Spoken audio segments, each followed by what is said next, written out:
네, 안녕하세요. 정충진 변호사입니다. 오랜만에 인사드립니다. 오늘도 신나는 음악과 함께 굿모닝 영상 칼럼 시작해 보겠습니다. 오늘의 주제는 요즘 좀 떠들썩한 이슈죠. 전세가 폭등의 전조, 임대사업자 5%를 안 지켜도 된다? 입니다.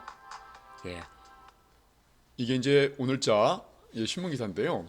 임대사업자 최초 임대료 5% 상한제 법원서 뒤집혔다. 이런 헤드라인을 달고 요즘에 좀 신문 기사들이 많이 나오고 있죠. 그래서 2019년 1월 달에 임대사업자로 등록한 A씨란 분이 이제 그 갱신할 때쯤이 되니까 그 임대 보증금이 기존에는 이제 5억이었는데 이제 8억으로 올려달라. 이렇게 시세대로 8억으로 올려달라라고 주장을 했고, 임차인 같은 경우에는 5%에 걸리니까 나는 그 5%인 2,500만 원밖에 못 올려주겠다라고 서로 대립하다가 이제 분쟁이 발생을 했고, 결국 이제 임대인이 소송을 진행을 했는데, 여기서 이제 보통은 임대사업자 최초 임대료 5% 상한제가 적용될 것이다. 이게 또 국토교통부 입장이었었고, 그랬고 임차인도 이제 그걸 믿고 주장을 했는데, 결론적으로 판결은 임대사업자 최초 임대료 5% 상한제 적용이 안 되기 때문에 8억으로 올려도 상관없다. 이런 식으로 이제 판결이 나버렸습니다. 이렇게 되다 보니까 앞으로 이제 이와 유사한 그 사실관계를 가진 임대사업자들이 줄지어서 소송을 할 것이다. 이렇게 이제 예견이 되고 있고요. 그런데 이제 국토교통부는 아직까지는 이게 하급심에 불과하기 때문에 상급심의 판결을 주시할 필요가 있겠다. 그러면서 임대차법 해설집에 해석한 그대로, 그러니까 5% 상한에 걸린다라는 해석이 유효하다라고 계속 견고하게 고집을 좀 피우고 있는 그런 상태인 것이죠. 그래서 분쟁이 계속 격화될 것 같은데요. 결론적으로 한번 따져보면 임대사업자 입장에서는 민간 임대주택에 관한 특별법에 따르면 2019년 10월 23일 이전에 등록한 임대사업자는 등록 당시에 존속 중인 임대차 계약이 있으면 그 임대차 계약의 종료 후에 재계약할 당시에 적용되는 최초 임대료를 임의로 정할 수 있다. 이게 이제 임대사업자의 주장이고요. 그리고 이제 정부 측의 입장, 그리고 이제 세입자, 요번에 임차인의 입장이었겠죠. 그래서 법무부와 국토교통부는 주택임대차보호법 해설집을 통해 민간 임대주택 특별법상 임차인이라고 하더라도 요번에 개정된 주택임대차보호법상에 계약 갱신청구권이 배제되지 않고 있다. 결론적으로는 임차인이 계약 갱신청구권을 행사했다면 그 효과는 주택임대차보호법에 따라서 임대료 인상률 상한 5%가 적용된다. 이렇게 이제 정부 입장을 밝히고 있는 상황입니다. 그런데 결론적으로 법원의 결정은 최근 서울 남부지방법원에서 판결이 있었는데, 기존 전세보증금 5억 원보다 3억 원 높은 8억 원의 최초 임대료를 정하겠다고 이제 그 임대 사업자죠. 사업자가 세입자를 상대로 민사소송을 제기를 했는데, 여기서 이제 그 국토교통부의 해설이 아니라, 그 유권 해석이 아니라 임대 사업자 A씨의 손을 들어줬다. 이렇게 해서 문제가 많이 되고 있습니다. 결론적으로는 민간 임대주택법 상으로 존속 중인 임대차가 있을 때에는 실제로 최초 임대료, 임대인이 마음대로 정할 수 있는 최초 임대료는 존속 중인 임대차에서의 그 보증금, 그게 최초 임대료가 아니라 실제로 이제 그 임대차 기간이 끝나서 갱신 계약을 체결할 때에 그때에 정해지는 그 보증금을 최초 임대료로 봐서 임대인이 마음대로 정할 수 있다.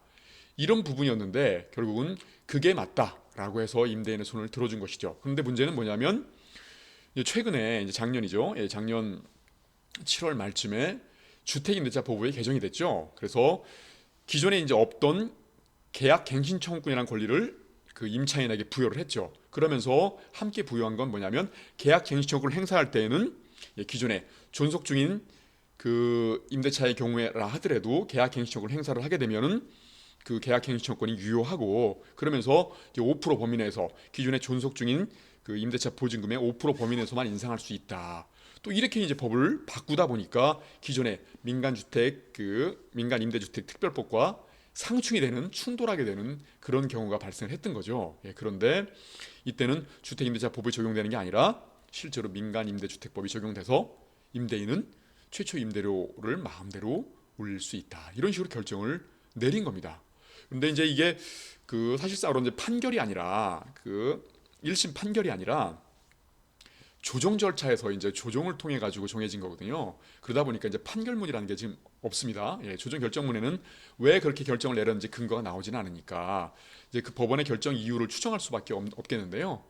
근데 여기 보시면 민간 임대주택에 관한 특별법 제3조를 보면 다른 법률과의 관계라고 제목하에서 민간 임대주택의 건설 공급 및 관리 등에 관해서 이 법에서 정하지 아니한 사항에 대해서는 주택임대차법을 적용한다 이렇게 돼 있거든요. 그러니까는 민간 임대주택법에 규정이 되어 있지 않은 경우에만 주택임대차법을 적용한다. 그래서 만약에 규정이 돼 있다 한다면 민간 임대주택법을 우선 적용한다 이렇게 돼 있단 말입니다. 그런데 민간 임대주택법에는 최초 임대료에 관한 규정이 아주 자세하게 규정이 돼 있거든요.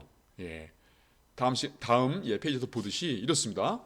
민간임대주택법 44조에 의하면 임대료라는 제목 하에서 임대사업자가 민간 임대주택을 임대하는 경우에는 최초 임대료는 임대사업자가 이제 마음대로 이제 산정할 수 있는 그 임대료를 말하는데 최초 임대료는 다음 각화의 임대료와 같다 이렇게 돼 있고 우리가 이제 흔히 민간 임대사업자 할 때 적용되는 장기 일반 민간 임대주택 좀 말이 좀 어렵습니다만은 그냥 그 임대사업자가 보통 이제 그 임대를 할 때 민간 임대할 때 이렇게 지칭을 합니다. 이럴 때에 임대사업자가 정하는 임대료를 최초 사업자로 본다. 그러니까 마음대로 정할 수 있다는 거죠. 최초 임대료를. 다만 민간 임대주택 등록 당시에 그러니까 민간 임대사업자 등록 당시에 존속 중인 임대차 계약이 있는 경우에는 그 종전 임대차 계약에 따른 임대료를 최초 임대료로 본다. 또 이렇게 규정을 해놨습니다. 이렇게 되면 이게 최초 임대료가 되다 보니까 갱신 계약을 체결할 때는 5% 상한율에 걸린다는 얘기겠죠. 그런데 이게 이제 이 다만이라고 해가지고 이 단서 조항이 언제 개정됐냐면 2019년 4월 23일 날 개정이 됐습니다. 그런데 개정을 하면서 이제 소급 적용을 하게 되면 존속 중인 임대차 계약에도 소급 적용하게 되면 이해관계가 크니까 뭐라고 단서 부칙에서 이게 또 정해놨냐면 이 규정은 이 단서 조항은 이 법 시행 이후 최초로 등록하는 민간 임대주택부터 적용한다라고 단서 조항을 달아놨습니다. 그런데 또 이 법은 언제 시행하냐면 2019년 4월 23일 날 개정을 했습니다만 시행은 공포 후 6개월이 경과한 시점. 이게 언젠가요? 2019년 10월 23일이겠죠. 그날부터 시행한다. 그러니까 결론적으로 종합적으로 해석을 해보면 2019년 10월 23일부터 최초로 등록하는 민간 임대주택부터 이 단서 조항을 적용한다. 이런 거겠죠. 그러면 2019년 10월 23일 전에 만약에 임대 등록한 임대사업자 같은 경우에는 존속 중인 임대차 계약에 있는 그 보증금을 최초 임대료로 봐서 갱신할 때에는 5% 상한율이 걸리는 게 아니라 갱신할 때 정해지는 그 임대차 보증금을 최초 임대료로 봐서 마음대로 정할 수 있다. 이렇게 규정을 하고 있는 거죠.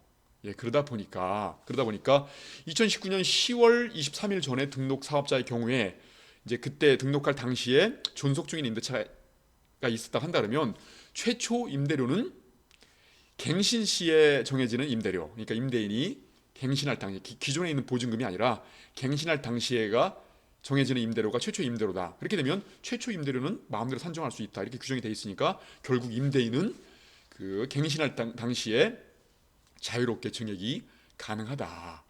이런 거겠죠. 이게 이제 민간주택임대차법의 해석입니다. 이런 걸 근거로 해가지고 그 남부지방법원에서는 임대인의 손을 들어준 것이죠.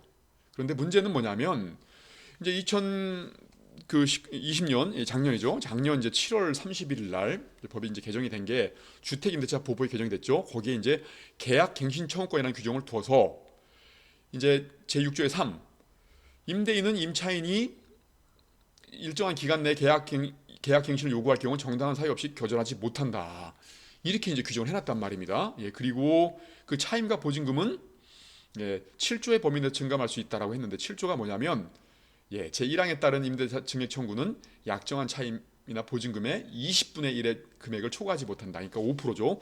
5% 상한 범위 내에서만 할 수 있다. 그러니까는 이 규정의 취지가 뭐냐면 그 기존의 임차인에게는 없던 계약 갱신 청구권에 대한 권리를 부여를 하면서 보증금의 5% 범위 내에서 초과하지 못하도록 그 증액하지 못하도록 그렇게 규정을 해놓은 것이죠. 이게 이제 그 2020년 7월 31일 날 규정이 됐고 이 규정은 즉시 시행되도록 해놨고 그다음에 부칙에는 기존의 존속 중인 임대차 계약을 갱신할 경우에도 갱신 청구권을 부여를 했고 그 5% 상한율을 적용하도록 그렇게 규정을 해놨습니다. 이렇다 보니까 이제 기존의 민간임대주택법하고 충돌이 발생을 한 것이죠. 이 충돌이 발생을 했을 때에 기존의 남부지방법원의 이제 그 재판부 판사들은 당연히 그 판사는 단독 판사였겠죠. 그 판사는 그 손을 들어준 거죠. 임대인의 손을 들어줘서 최초 임대료를 규정한 그 규정 자체가 우선해서 적용되기 때문에 결론적으로는 5% 상한을 넘어서 가지고 시세대로 3억을 올릴 수 있다. 이렇게 판단을 내려놓은 겁니다. 그런데 이제 그 임차인 측에서는 당연히 이제 그 주택임대차 보호법이 더 우선해서 적용돼야 된다라고 주장을 했겠죠. 이제 문제는 결국 이제 최초 임대료 산정 규정이 그 민간임대주택법에 명확히 규정되어 있는가 없는가 이 문제인데 아까 보셨다시피 민간임대주택법에는 정확한 규정이 있죠. 그렇게 되면 다시 앞으로 돌아가 보게 되면 뭐였냐면 민간임대주택법에 뭐라고 규정되어 있냐면 민간임대주택법에 규정이 되어 있지 않은 사항에 대해서는 주택임대차법을 적용한다. 이렇게 돼 있다는 말입니다. 그러니까는 민간임대주택법에 규정이 돼 있는 사안에서는 민간주택법이 주택임대차법보다 우선해서 적용된다라고 분명히 규정돼 있기 때문에 이 문맥상으로는 어쩔 수 없이 임대인의 권리가 우선적으로 보호될 수밖에 없다. 결론적으로 이런 근거 하에 의해서 남부지방법원의 재판부는 조정을 그렇게 했고 자기도 임차인이 안타까운 건 인정하겠지만 그럼에도 불구하고 명확하게 규정이 있기 때문에 이 규정에 의해서 임대인은 3억을 올릴 수 있다. 그러니까 차라리 어차피 나는 판결을 이렇게 내릴 건데 어차피 임차인이 질 거니까 그렇게 되면 변호사 비용까지 다 떠안게 되고 더 불리해지니까 내가 조정을 해주겠다. 그러니까는 3억을 주고 끝내고 변호사 비용은 각자 부담하는 걸 하자. 이런 식으로 조정을 해서 그거를 임차인이 받아들인 것 같습니다. 그런데 이제 임차인이 조정을 응하지 않았다 하더라도 당연히 판결은 그렇게 났을 거기 때문에 이건 조정에 의한 결정이 아니라 판결이다. 1심 판결이다. 이렇게 보시면 되겠는데 근데 이제 이거를 임차인 입장에서 한번 보시자고요. 임차인 입장에서 봤을 때는 임대주택 특별법에 의해서 의무기간 내에 갱신 요구를 하지 않는다 하더라도 의무기간 내에 임차인에게 특별한 규칙 사유가 없는 이상은 의무기간 4년, 8년, 10년, 길게는 10년까지 거주를 할 수 있도록 돼 있지 않습니까? 그래서 민간임대 특별법상으로는 의무기간 내에 거주할 수 있는 권리가 있고 임차인한테는요. 그리고 이번에 개정된 주택임대차 보호법상으로는 갱신 요구를 할 때는 5% 상한율에 걸릴 수 있는 그런 권리도 갖고 있죠. 이 두 가지 권리가 생겨버렸단 말입니다. 근데 두 가지 권리가 어떤 권리냐면 하나가 하나를 배제하는 이런 권리가 아니라 양자의 권리는 임차인의 선택에 따라 달려있는 겁니다. 두 가지 권리가 있는데 임차인은 선택에 따라서 할 수 있다. 그러면 만약에 주택임대차 보호법상의 갱신 요건을 선택을 해가지고 그걸 행사를 한다. 그래서 뭐 그 임대차 기간 만료 6개월 전, 그래서 1개월 전, 그리고 뭐 이제 지금 법이 바뀌어가지고 또 이제 앞으로는 2개월 전, 내 행사를 하게 되면 5% 상한율을 적용받을 수 있다는 거겠죠. 이렇게 되면 실제로 민간임대주택법상의 그 최초 임대료 규정, 그 규정에 의해서 이제 그 3억을 인상할 수 있다라고 할 수 있다 하더라도 임차인이 만약에 주택임대보호법상의 갱신 요건을 적법한 기간 내에 행사를 했다고 한다면 그 규정은 적용되지 않고 5% 상한율이 적용될 것이다. 이게 제 판단입니다. 저도 이제 20년째 변호사이기 때문에 제 판단도 특별히 뭐 판사의 판단이라고 다 옳은 건 아니겠죠. 제 판단이 옳을 수도 있겠습니다. 결론적으로는 이 하급심의 판결이니까 상급심 고등법원 대법원의 판결을 주시할 필요가 있겠는데 이제 언제 나올지는 모르죠. 최근에 이제 규정된 거고 최근에야 소송이 이제 이어지는 거니까 그렇지만 아직까지는 이 판단이 지금 유지가 되고 있다고 한다면 결론적으로는 이 판단이 유효하고 앞으로 소송이 걸렸을 때도 이 판단에 따라서 다 판결 날 것이다라고 한다면 그래서 임대 사업자는 앞으로 이제 전세 임대 그 보증금을 계속 높게 올릴 수 있겠죠. 이렇게 되면 기존에도 지금 전세가 그 주택임대차 보호 입법의 부작용으로 인해 가지고 지금 많이 전세가가 폭등하고 있지 않습니까? 그런데 또 다른 영역에서 또 이렇게 임대사업자 발 전세가 급등이 또 우려되는 상황이다. 이렇습니다. 결론적으로는 상급심에서 이제 그 판례로 정리가 되지 않는 이상은 지금 전세가 급등이 또 다르게 우려된다. 그리고 또 2년 후에는 또 뭐가 있죠? 임대차 3법발 전세 대란. 지금 정부에서는 기존에 있는 주택임대차법이 실효성 있게 효과를 발휘하고 있어가지고 실제로 기존의 임차인들이 70% 정도가 갱신을 하고 있다.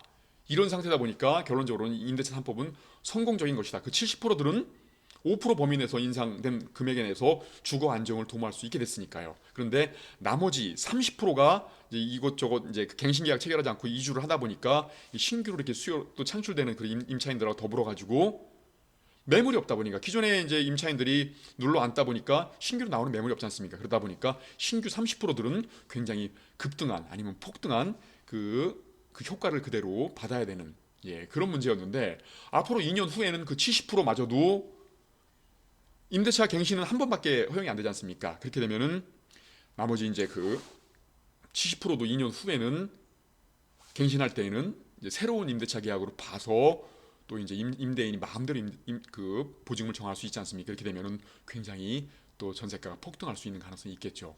그래서 앞으로 2년 후라 그러면 2023년이죠. 2023년이면 결론적으로 봤을 때는 그렇죠. 결론적으로는 이제 그 수요의 에너지들도 많이 줄어들고 뭐 이런 상황 속에서 어찌 보면은 이제 그 하락기로 돌아설 수 있는 그런 가능성이 없지는 않아 보였던 데지만 이렇게 이제 전세가가 이제 폭등할 수 있는 그런 조건들이 갖춰지게 되면은 또 다시 신규 수요가 창출되면서 상승기를 이어갈 수 있는 가능성도 있다는 얘기가 되는 거겠죠. 그러니까 2023년 이후 시장이 어디로 움직일지 이런 부분들은 지금 시장의 흐름들을 예의주시할 필요가 있겠다입니다. 오늘 방송 여기서 마치겠습니다. 좋아요와 구독, 공유까지 눌러주시면 진심으로 감사했고요. 저는 내일 8시에 다시 찾아뵙도록 하겠습니다. 정충진 변호사였습니다. 감사합니다.